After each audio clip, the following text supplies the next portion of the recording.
بەرپرسانی کورد ئەفغانستان چیان دەکرد؟ بەڵێ ئەوان لە ئەفغانستان بوون، لەوێ بەرپرسێکی لێبوو کۆشکەکەی لە ئاسمان بوو.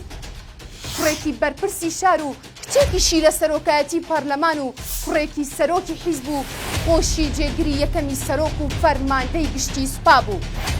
بەڵێ ڕێک لە سەرکردەکانی خۆمان دەچوو، هەموو خزمەکانی لە دەسەڵاتدا بوو. من هاڤەم لە یەکەم بەرنامەمدا باسی ژەنەڕاڵ دۆستمتان بۆ دەکەم. ژەنەڕاڵ دۆستم ئەو پیاوەی کۆشکەکەی لە ئاسمان بوو، نەک تەنها سەرشانی خۆی بەڵکو سەرشانی منداڵەکانیشی پڕ بوون لە داڵ و ئەستێرە. باتر دۆستمی کوڕە گەورەی سەرۆکی حیزبە و یاری دۆستمی کوڕی پارێزگارە و ڕاحی لە دۆستمی کچیشی جێگری سەرۆکی پەرلەمان و خۆشی جێگری یەکەمی سەرۆک کۆمار و فەرماندەی گشتی سوپا بوو. کۆشکە شاهانەکەی لەسەر یەکێک لە بەرزاییەکانی مەزار شەریف دروست کرد بوو، بە ڕەمزی گەندەڵی و دڵڕەقی ئەفغانستان ناو دەبرا.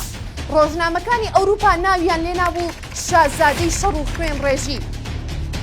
ژەنەڕاڵ ڕەشید دۆستم ئەو پیاوەی کە بەر لە چەند ڕۆژێک دەیوت دیارە تاڵیبان هیچ جوانەیەکی لە ڕابردوو وەرنەگرتووە، بەڵام کە تاڵیبان هات کەس نەیزانی لەکوێوە هەڵهات.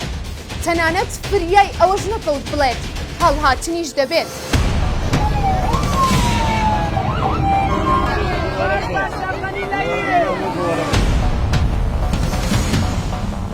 ژەنەڕاڵ دۆستم فەرماندەیەکی سەربازی و سیاسیەکی نەخوێندەوار بوو، ڕێک لە سەرکردەکانی کورد دەچوو، تەنها بەهرەیەکەی بوو دڵڕەقیەکەی و حەزی خوێنڕشتن و دەستدرێژی سێکسی بۆ سەرژنان و پیاوان بوو.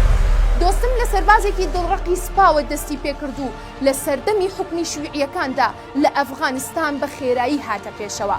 کە جیهادی ئەفغانی بۆ دەرکردنی ڕووس سەری هەڵدا، ڕەشید دۆستم بەرگریەکی سەرسەختانەی لە حکومەت دەکرد و دژی جیهادی ئەفغانیەکان شەڕی دەکرد.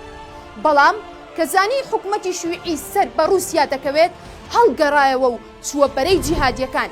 ئەو ڕۆژێک شویعی بوو، ڕۆژێک حیزبی ئیسلامی دامەزران، هەر وەک ئەوانی خۆمان هیوایەتی شەڕی ناوخۆ بوو.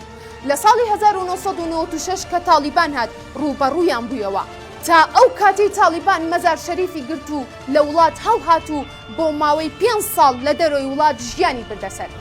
لە 2001 کە هاوپەیمانی نێودەوڵەتی تاڵیبانیان ڕووخاند، بە هاوکاری مخەبەراتی نێودەوڵەتی جارێکی دیکە گەڕایەوە ئەفغانستان. لە ماوەی ڕابردوودا 2 جار خۆی بۆ سەرۆکی وڵات هەڵبژارد و هەردوو جارەکە بە خراپی دۆڕاوە، وەک سوپاسالار و فەرماندەی گشتی هێزە چەکدارەکانی ئەفغانستان و دواهەمین پلەشجێگری یەکەمی سەرۆک کۆمار بووە. دۆستم سەرڕای ئەوەی بە یەکێک لە ڕەمزە گەورەکانی گەندەڵی ئەفغانستاندا دەنرێت، هاوکات لەو سەردەمەی جێگری یەکەمی سەرۆک کۆمار بووە، بە دەستدرێژی سێکسی ڕاستەوخۆ بۆ سەر نایارەکانی تۆمەتبار کرا و بەو هۆیشەوە بۆ ماوەی زیاتر لە ساڵێک ئەفغانستانی گوێهێرد. لە دادگای نێودەوڵەتی لاهای سکاڵایەکی قورسی لەسەرە بە تۆمەتی ئەنجامدانی کۆمەڵکوژی لە ئەفغانستان. ئەگەر ناوەکەی دۆستم لێ بکەینەوە، ڕێک بەرپرسێکی کورد دەبینین کە کوڕ و کچەکانیان بەبێ ئەوەی تەمەنی یاساییان تاو کرد بێت سەرشانیان پڕ بووە لە داڵ و ئەستێرە. ئەگەر ناوەکەی لێ بکەینەوە دەبینین ڕێک وەک بەرپرسانی کورد حەزی لە پەیوەندی سێکسی و هەڵبژاردننی کچە شۆخەکانی وڵاتە، وەک ئەوان هەڕەشە دەکات و لە شەڕیشدا وەک ئەوان هەڵدێت. سوپایەکیشی دروست کردووە وەک لای خۆمان بندیوارەکانی زیاتر بووە لە شەڕکەرەکانی. بەڵێ دۆستم ئەگەرچی ئەفغانی بوو، بەڵام ڕێک وەک بەشێک لە سەرکردەکانی کوردوا بوو کە ڕاشی کرد فریای بردننی جلەکانیشی نەکەوت.